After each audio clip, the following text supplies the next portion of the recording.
Halo guys, selamat datang di 1% Podcast. 1% Podcast adalah bagian dari 1% startup life school terbesar di Indonesia. Dalam podcast ini kita bakal ngebahas topik-topik seputar kesehatan mental, pengembangan diri, serta edukasi life skills dengan tamu yang handal di bidangnya. Kami ingin kamu untuk bisa mendapatkan insight baru dan berkembang seenggaknya 1% setiap harinya. So that's all, enjoy 1% Podcast untuk hidup seutuhnya.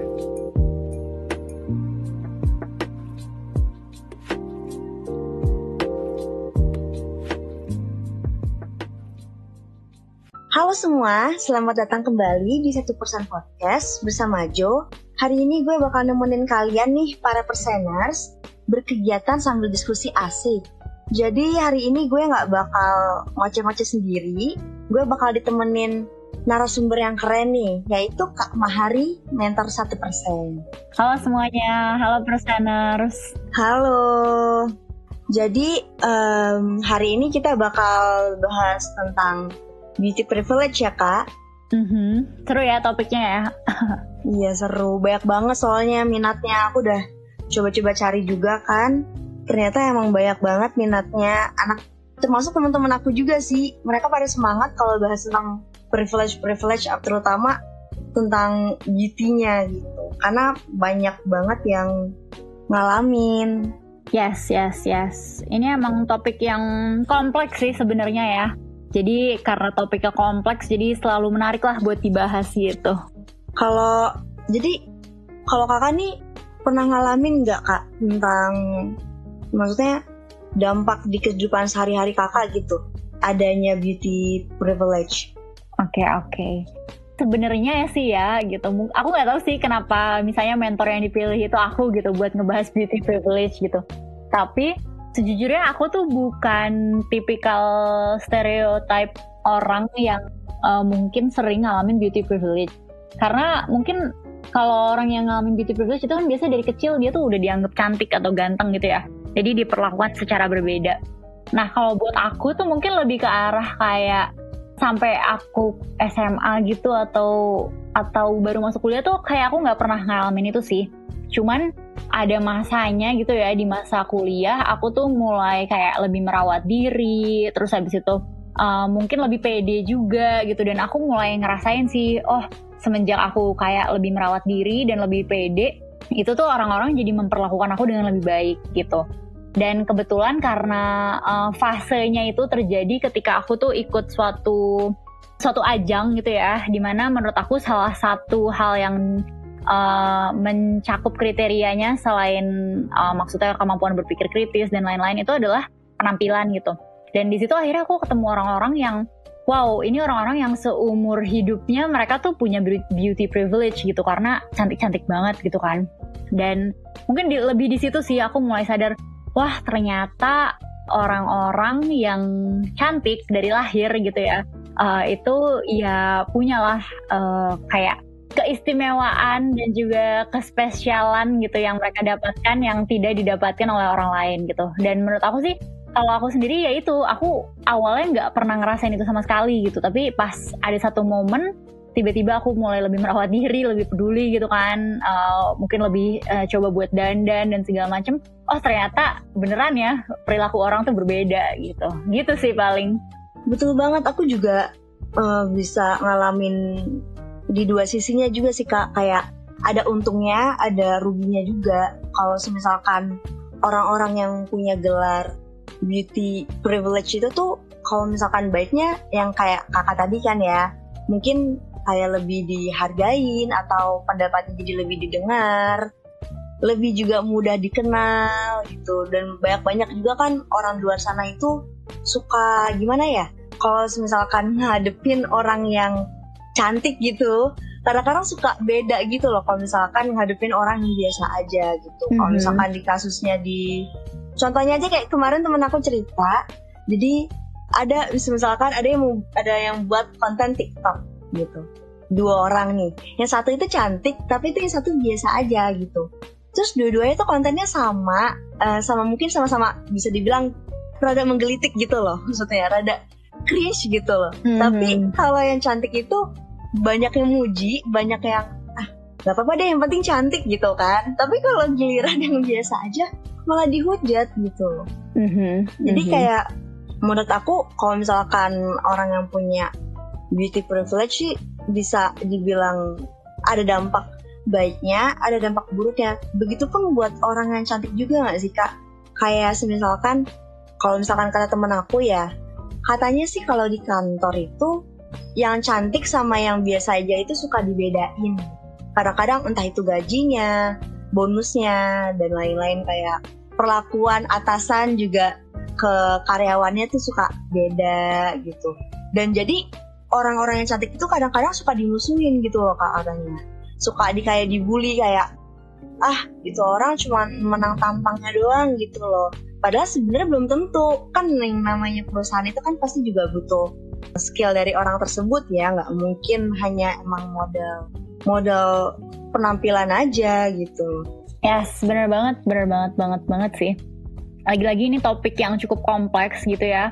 Cuman mungkin kita harus mengawali ini dengan bilang kalau kita harus mengakui kalau misalnya ternyata gitu ya, people will judge a book by its cover gitu.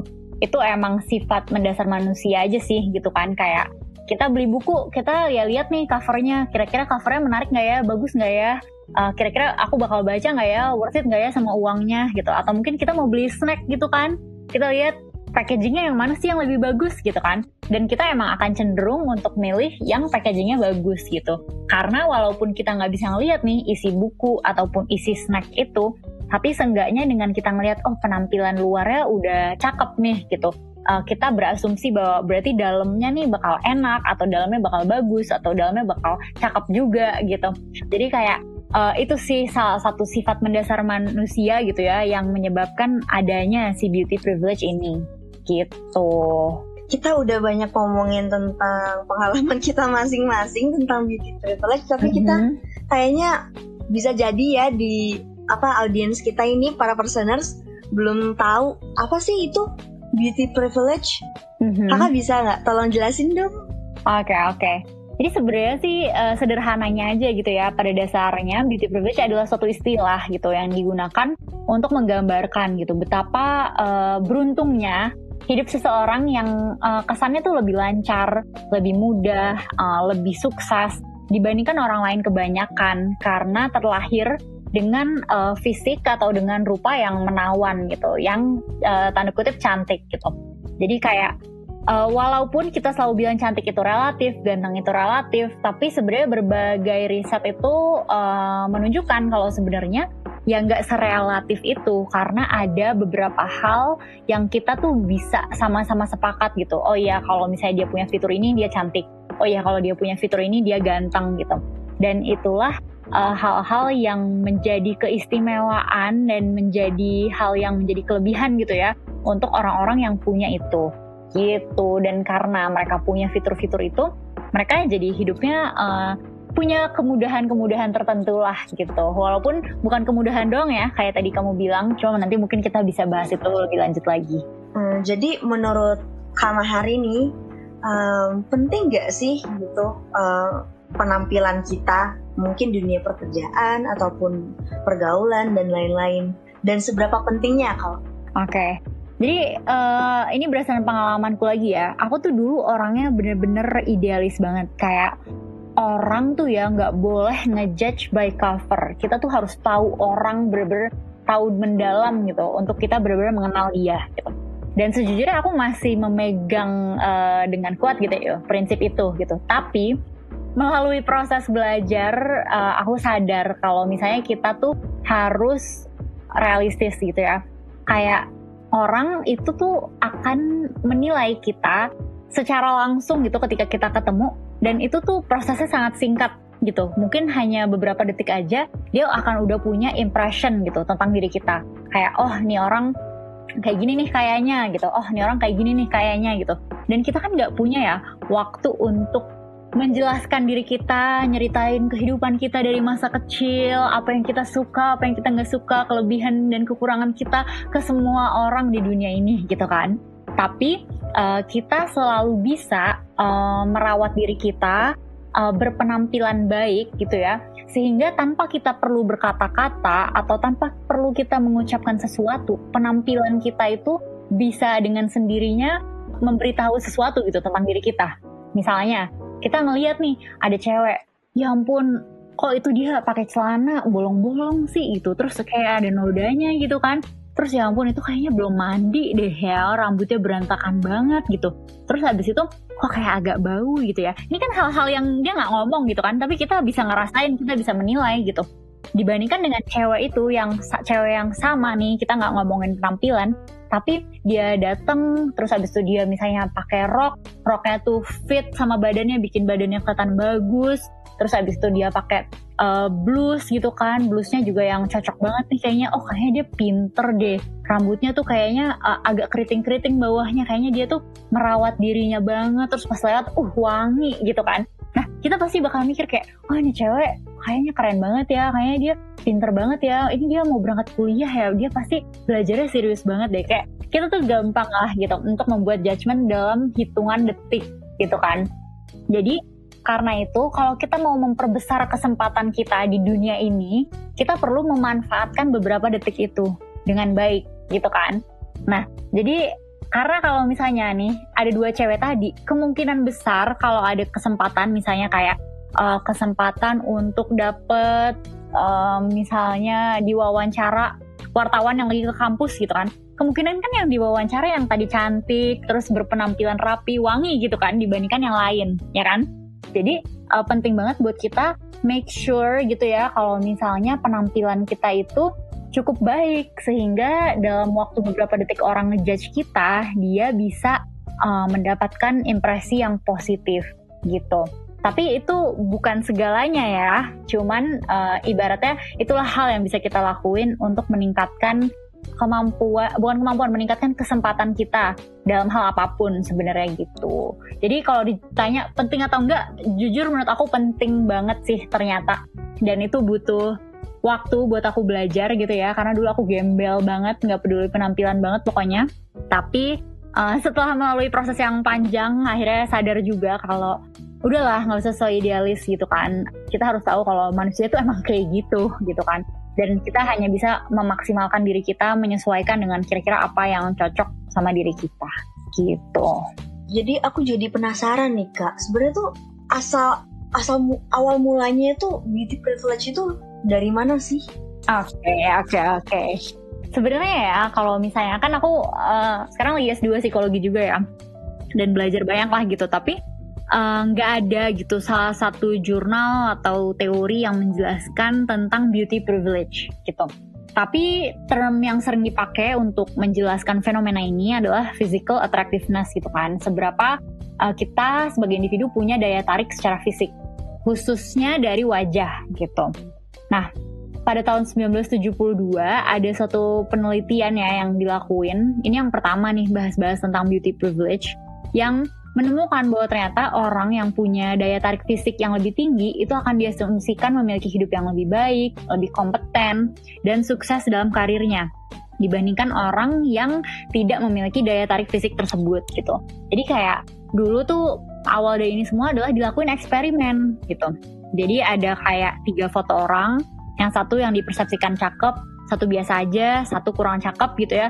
Terus kalau aku nggak salah ada kayak 30 cewek sama 30 cowok, mereka disuruh nilai orang-orang itu gitu.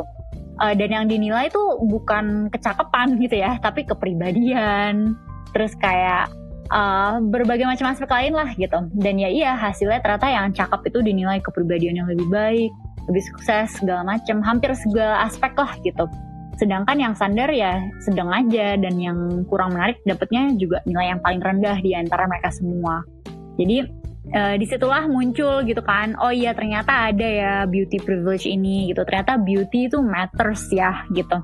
Dan ini sebenarnya bisa dijelasin karena ketika kita tuh ngelihat orang dan perasaan atau emosi yang kita dapat itu positif, maka kita tuh kayak meramal gitu ya, meramalkan, mengasumsikan kalau oh hal-hal lain yang mereka punya itu juga positif gitu. Atau bisa juga karena secara evolusi gitu ya, manusia tuh emang suka dan butuh hal-hal yang simetris gitu.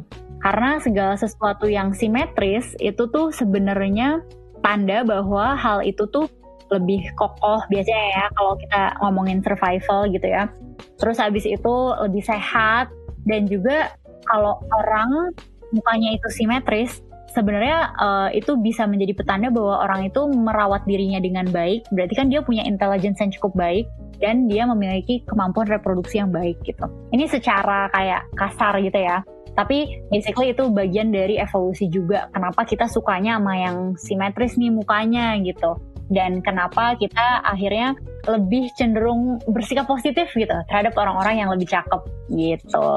Gimana ya? Mungkin karena aku ngerasa nggak simetris nih ya mukanya, jadi jadi bingung rasanya gimana ya kalau misalkan jadi salah satu dari orang-orang yang punya beauty privilege ini. Apa bener enak atau ada gitu ya nggak enaknya? Sebenarnya sih kalau misalnya kayak tadi kita sempat bahas ya di awal gitu, ada enak pasti ada nggak enak gitu kan, ada pro pasti ada kontra gitu. Dan sebenarnya orang-orang yang dipersepsikan lebih cakep gitu ya, lebih beautiful gitu, mereka tuh ada juga yang namanya beauty penalty gitu. Jadi penalty yang didapatkan oleh orang-orang yang terlihat menarik setelah gagal memenuhi ekspektasi dari lingkungan sosial kepada mereka. Jadi karena mereka cantik atau karena mereka ganteng, kan ketika kita first impression kita langsung mikirnya, oh nih orang pasti ini, nih orang pasti itu, pasti ini, pasti itu. Nah itu kan berarti kita jadi punya ekspektasi yang lebih tinggi sama orang-orang itu gitu kan. Dan ketika ada orang yang cakep sama orang yang biasa aja ngelakuin hal yang sama dan ternyata hasilnya itu biasa aja, orang yang biasa aja tampangnya bakal ya udah dia biasa aja gitu kan. Tapi orang yang cakep kok kerjanya biasa aja sih, orang tuh kan nanya gitu, kok lo nggak bisa sih gitu kan, mereka kecewa gitu. Padahal sebenarnya ekspektasi yang tinggi itu terjadi karena daya tarik mereka gitu kan, karena mereka lebih kelihatan cakep gitu, sehingga kita sendiri yang ekspektasinya jadi terlalu tinggi. Terus sebenarnya selain itu ada juga ya kayak orang-orang yang karena cakep dia jadi lebih gampang untuk diterima kan di pekerjaan, terus habis itu mungkin lebih gampang untuk jadi model kayak gitu-gitu gitu. Nah tapi kalau pengakuan dari para model, dari para orang-orang yang cakep-cakep banget ini adalah mereka justru malah sering ngerasa insecure. Karena mereka jadi ngerasa, oh satu-satunya hal yang bagus dari gue itu adalah tampang gue gitu kan. Karena orang tuh ngomongin itu terus, orang tuh nerima gue di pekerjaan karena itu gitu. Dan jadi ngerasa shallow gitu loh, kayak oh self-worth gue ini tuh semua bergantung sama tampang gue ya gitu. Sebenarnya kalau gue nggak cakep, ada nggak sih orang yang mau temenan sama gue? Nah itu dia kan yang bikin kayaknya nggak pernah kepikiran tuh kalau orang cakep punya overthinking kayak gitu. Dan selain itu kadang-kadang juga berlaku sebaliknya ya, orang-orang cakep itu saking mereka difokusin ke cakepnya, pas ternyata mereka tuh pinter, orang tuh kayak kaget, kayak oh ternyata kamu pinter ya gitu. Dan itu kayak sakit banget kan dengernya gitu, karena kayak oh ternyata selama ini gue bener-bener dianggap cakep doang. Dan mungkin yang paling terakhir adalah orang-orang yang cakep ini itu harus bekerja lebih keras untuk dianggap kompeten yang tadi, dan seringkali jauh lebih sering menjadi korban kekerasan seksual. Jadi sebenarnya serem juga ya. Gitu ya. Mungkin kalau kita ngeliatin orang-orang model-model di Instagram, kita bacain komennya, aduh ngeri gitu kan sebenarnya ya.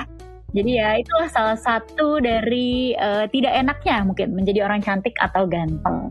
Iya bener banget kata kakak. Kak Mahari, kalau boleh tahu nih ya, Kak nonton drakor True Beauty nggak? Nonton nggak? Kebetulan aku belum pernah nonton drakor, tapi itu aku catat ya nanti kalau aku mau nonton drakor. Jadi itu sebenarnya banyak mengandung konten beauty privilege-nya juga sih ya. Kalau contohnya kayak misalkan aku mungkin nggak bakal bahas drakornya, tapi lebih ke aktornya. Jadi kan ada yang namanya Cha Eun-won nih. Jadi tuh banyak banget, entah itu teman-teman aku ataupun netizen di luar sana, banyak banget yang bilang, gila itu cowok ganteng banget gitu kan. Kayak udah itu tuh secara fisik dia sempurna banget lah bisa dibilang.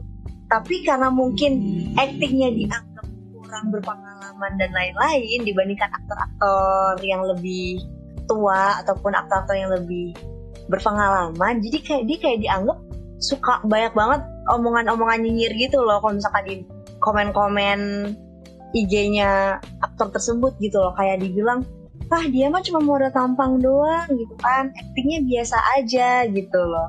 Kayak banyak banget, padahal dia ada progres.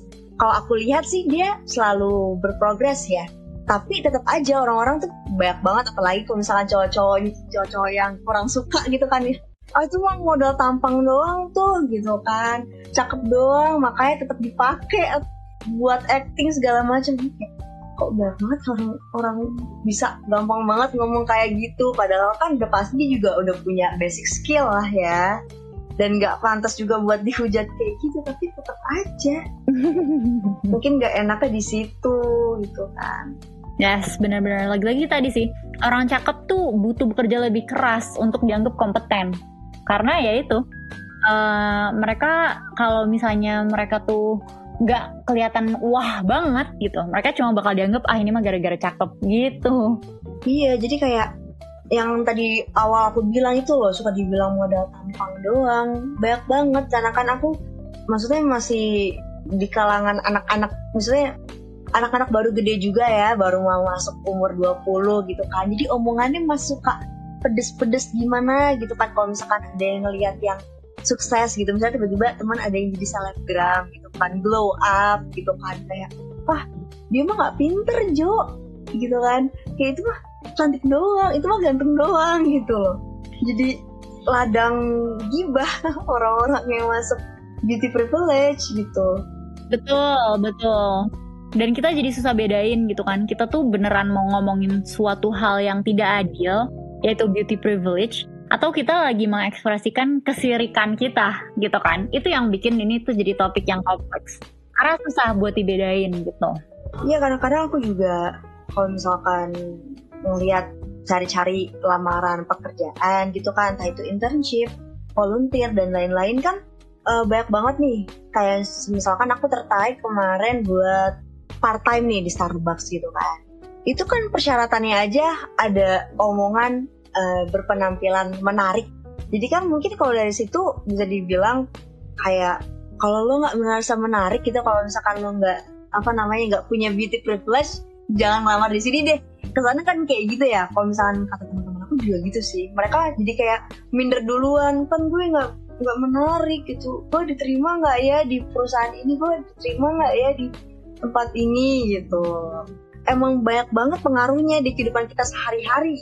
Tapi menurut kakak wajar nggak sih kalau misalkan banyak persyaratan kerja gitu yang mengharuskan karyawannya harus berpenampilan menarik?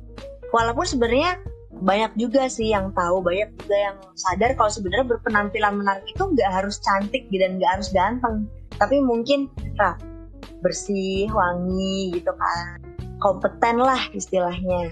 Tapi entah kenapa banyak di antara teman-teman aku juga jadi kayak merasa insecure gitu loh kak, insecure duluan gitu, kayak mau masuk ke stasiun TV tapi kan penampilan gue nggak oke gitu. Banyak debat sama diri sendiri gitu loh.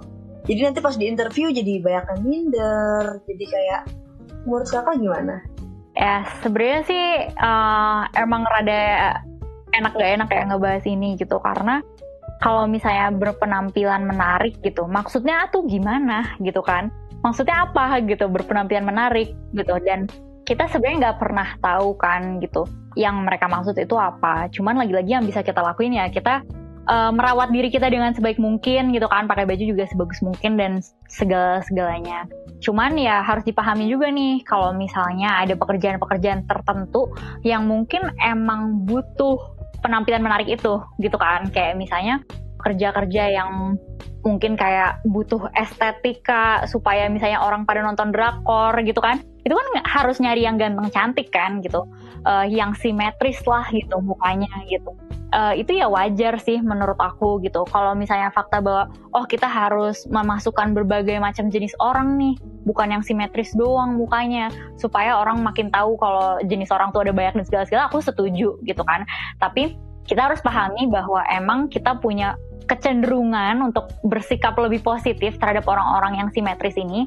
Jadi kalau menurutku di kayak dunia yang kayak acting terus kayak di TV ya gitu ya emang wajar sih kalau mereka nyari orang yang berpenampilan menarik. Karena kita sendiri coba deh ngaku, kita pasti ada kan pernah nonton acara apa gitu, karena pemainnya ganteng aja gitu, kayak bukan karena misalnya ceritanya gimana banget atau apa gitu. Dan ya udah, itu manusiawi aja. Yang penting adalah kita bukan menjadikan itu alasan untuk kita kayak terus-menerus menjadi korban gitu ya. Kayak oke, kalau kita emang mau ngubah sistemnya ya udah bikin ide lah, ngapain lah gitu kan. Atau seenggaknya juga jangan sampai kita marah-marah aja tapi kita nggak menjaga dan merawat diri kita sendiri, sehingga kita juga buat dapat kesempatan itu malah jadi makin jauh gitu kan. Tapi lagi-lagi itu emang hal yang ada sih, beauty privilege, dan emang nyebelin gitu ya. Atau bisa disebut attractive bias juga. Ketika kita ngelihat orang yang menarik, kita jadi ada kecenderungan bias gitu kan, sama sih kayak beauty privilege. Tapi ya udah disadari aja kalau itu ada gitu, dan mungkin kita nggak punya privilege itu nggak apa-apa, berarti kita mungkin harus coba cara-cara lain gitu sih. Yang penting jangan merasa menjadi korban aja sih. Harusnya bisa jadi memotivasi kita ya buat mungkin lebih mempercantik penampilan, atau mungkin lebih fokusin kembangin poin-poin lebih di diri kita gitu, apa yang bisa kita unggulin dan lain-lain ya Kak ya. Tapi yang dari tadi kan kita udah ngomongin soal pekerjaan nih, maksudnya beauty privilege di dunia pekerjaan ataupun pergaulan. Nah, yang aku penasaran juga nih Kak, soal jodoh. Banyak ya teman-teman aku kayak, Pak Jo, gue suka sama dia, tapi dia ganteng, gue kentang gitu loh. Itu gimana Kak? Apa emang pengaruhnya besar banget nih di dunia percintaan, beauty privilege itu? Oke. Dulu aku pernah belajar sih ya di psikologi sosial. Aku lupa nama termnya tuh apa. Tapi intinya kayak gini. Kalau kita ngelihat ada pasangan, ya ampun dia ganteng cantik banget gitu kan. Ya ampun mereka tuh kayaknya sama-sama cakep banget gitu. Itu tuh hal yang wajar terjadi gitu. Karena biasanya emang seorang individu itu akan mencari pasangan yang mirip sama dia. Dalam artian mirip tuh adalah termasuk daya tarik dia. Misalnya dia orang yang berpenampilan menarik, dia bakal nyari orang yang berpenampilan menarik juga. Itu tapi apa? Cuman kecenderungan, ya kan? Bukan sesuatu hal yang 100% pasti gitu.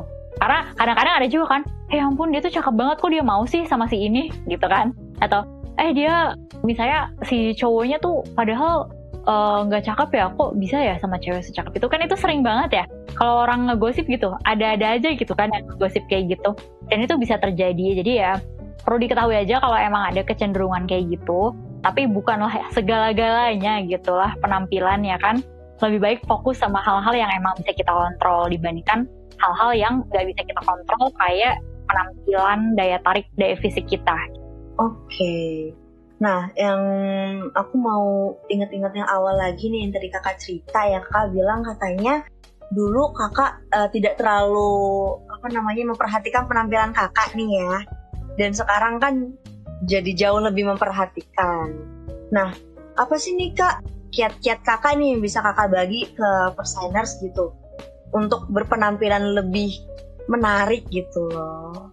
Bisa nggak sih orang-orang mungkin yang merasa terlahir, wajah aku nggak simetris nih, aku tuh nggak terlalu cantik, aku tuh nggak terlalu ganteng, tapi aku mau nih berpenampilan lebih menarik. Kira-kira apa aja sih bisa dilakuin? Yes. Lagi-lagi kayak yang tadi aku bilang ya, kayak kita harus fokus sama hal yang kita bisa kontrol. Jangan fokus sama hal yang nggak bisa kita kontrol. Misalnya kayak, ya ampun hidung aku nih pesek gitu kan, atau kulit aku nih apa kayak gitu-gitu. Itu mungkin hal yang ya mungkin bisa aja kalau mau oplas gitu ya, tapi mungkin nggak dalam konteks ini gitu, nggak dalam waktu dekat gitu kan. Jadi coba fokus sama hal-hal yang bisa kita kontrol. Ini sih beberapa hal yang aku pelajarin penting banget. Nomor 1 adalah jangan jorok gitu ya. Jadi kayak mandi gitu kan, jangan sampai kita tuh bau gitu, pakai parfum lah gitu. Ya minimal banget mandi lah, jangan sampai bau pokoknya gitu. Itu udah number one banget lah gitu untuk kita merawat diri sendiri. Habis itu coba pahami diri kita, gitu. Misalnya kayak tipe muka kita, tipe badan kita, itu tuh cocoknya sama misalnya rambut kayak gimana, kacamata kayak gimana, baju yang kayak gimana gitu kan, supaya emang jadi lebih enak dilihat gitu. Terus kalau misalnya kita ada masalah kulit atau ngerasa kulit kita kusem segala macem, ya udah berarti itu waktunya kita untuk belajar rajin skincarean ya kan. Dan kalau misalnya milih baju atau milih apa, cobain juga usahain gitu ya, itu tuh senada dan sesuai dengan konteks gitu ya. bukan berarti bahwa kita milih baju yang lagi ngetren doang nih gitu, padahal bukan selera kita, bukan gitu. Tapi cari titik tengah gitu kan, baju yang tetap sesuai sama konteks tapi juga merupakan selera kita sendiri gitu. Kalau misalnya masih bingung seleranya gimana, ya coba-coba aja dulu mana yang kita suka, mana yang enggak. Nah ini kan semua yang aku sebutin dari tadi hal-hal yang bisa kita lakuin dari luar gitu kan. Tapi sebenarnya yang paling penting di antara itu semua adalah dari dalam kita harus jadi orang yang lebih percaya diri. Karena banyak banget model-model di luar sana yang cantik luar biasa, badan sempurna, segala macem lah ya. Tapi mereka nggak percaya diri gitu kan, atau sebenarnya deep down insecure banget. Nah, disinilah penting banget untuk kita mengenali diri sendiri. Kelebihan kita apa sih gitu kan, kekurangan kita apa sih gitu. Jadi kita tahu kalau misalnya kita lagi ingat kekurangan kita ingat oh iya ya, tapi aku kan punya kelebihan ini. Dan itu menunjukkan bahwa aku tuh orang yang cukup positif juga loh gitu. Jadi kita kayak bisa mengingatkan diri kita sendiri. Terus banyak bergaul, banyak berteman supaya kita punya social system, support system yang benar-benar bisa membawakan kita jadi orang yang lebih percaya diri. Yang nge-support kita lah gitu, dari momen-momen kita lagi ngedown, mau kita lagi berprestasi, ada yang nge-support. Terus penting banget untuk kita meningkatkan kemampuan-kemampuan yang kita punya, misalnya jago di bidang apa, atau misalnya jago musik, jago olahraga gitu kan, sampai akhirnya dengan kita makin mampu melakukan sesuatu, kita pasti akan makin percaya diri gitu. Itu udah otomatis gitu kan. Kalau kita nggak percaya diri, itu pasti karena kita belum ngelakuin apa-apa. Kalau kita udah mulai ngelakuin sesuatu, dengan sendirinya kita bakal ngerasa lebih pede gitu. Terus habis itu yang terakhir adalah penting banget sih untuk bisa nerima diri sendiri apa adanya gitu, dan tidak mengkritik diri sendiri terus-menerus. Kayak aku pengen berkembang gitu kan, tapi bukan berarti bahwa aku nggak menerima diri aku yang sekarang gitu. Diri aku yang sekarang ada kelebihan, ada kekurangan. Aku lagi kerja keras untuk ngatasin kekurangan-kekurangan itu dan memperkuat kelebihan-kelebihan aku, tapi ya aku tetap sayang sama diri aku apa adanya gitu. Dan apa yang mungkin Tuhan berikan ke aku itu udah yang terbaik menurut Tuhan gitu buat aku. Jadi ya udah, ingetin diri sendiri aja sih itu, dan self-love, self-compassion gitu kan. Coba untuk melihat bahwa diri kita bukan sekedar fisik kita, dan bukan juga sekedar pikiran kita gitu, tapi dua-duanya, semuanya lah bergabung jadi satu. Itulah diri kita gitu. Oke, nggak kerasa juga ya, kita udah banyak ngomongin tentang beauty privilege ini. Jadi kesimpulan yang aku dapat nih dari Kak Mahari, ternyata tuh emang beauty privilege itu emang ada di dunia kita gitu loh. Dan sebenarnya ada baiknya, ada buruknya gitu ya. Tapi yang pasti aku dapat itu penampilan itu penting ya Kak ya. Walaupun emang pastinya nggak jadi prioritas utama kita gitu loh. Masih banyak hal di diri kita yang bisa jadi poin lebih. Yes, setuju banget. Bener banget sih.